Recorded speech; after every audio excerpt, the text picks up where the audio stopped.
Olá pessoal, o assunto dessa aula será a volatilidade condicional. Até agora nos concentramos na análise do ajuste da regressão da média condicional.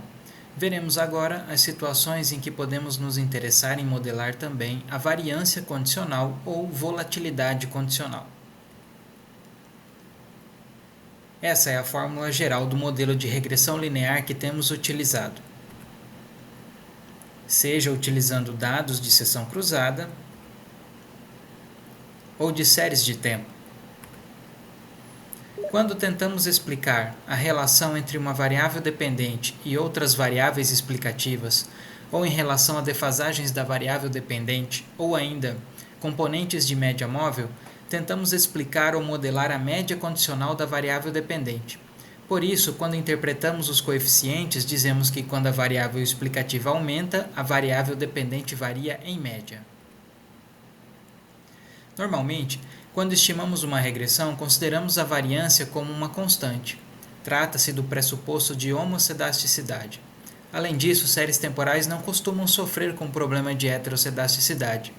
Contudo, é comum em séries financeiras a presença de aglomerados ou clusters de volatilidade ou variância, uma vez que notícias afetam muito esse tipo de variável, como o preço de uma ação, por exemplo.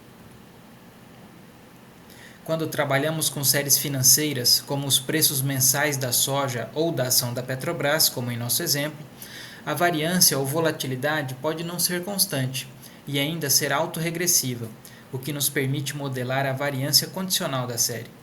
Os modelos de volatilidade são chamados de modelos de heterocedasticidade condicional ou modelos ARCH, da abreviação em inglês. Primeiro, verificaremos se as nossas séries apresentam volatilidade condicional. Observe que ambas as séries possuem variabilidade ao longo do tempo, mas isso por si só não revela a existência de aglomerados de volatilidade. Vamos trabalhar com as séries de retorno, pois normalmente é no retorno que estamos interessados. É mais fácil verificar os aglomerados de volatilidade e elas tendem a ser estacionárias, como podemos constatar pelos testes de raiz unitária. No gráfico dos retornos, podemos visualizar alguns pontos de maior variância. Esses pontos são clusters ou aglomerados de volatilidade. Ao calcular os histogramas, observamos mais um indício de volatilidade condicional, quando as caudas da distribuição são mais espessas que o de uma distribuição normal. Os agrupamentos ou clusters de volatilidade podem ser mais claramente visualizados a partir do gráfico da série de retornos ao quadrado. Para testar formalmente para a presença do efeito ARCH ou heterocedasticidade condicional autorregressiva, temos de estimar a regressão do resíduo ao quadrado em relação à primeira defasagem e verificar se o parâmetro α1 é significativo. O resíduo ao quadrado é uma estimativa da variância do modelo de regressão. Para que haja um resíduo, é necessário que exista uma regressão para a média condicional, como estamos acostumados.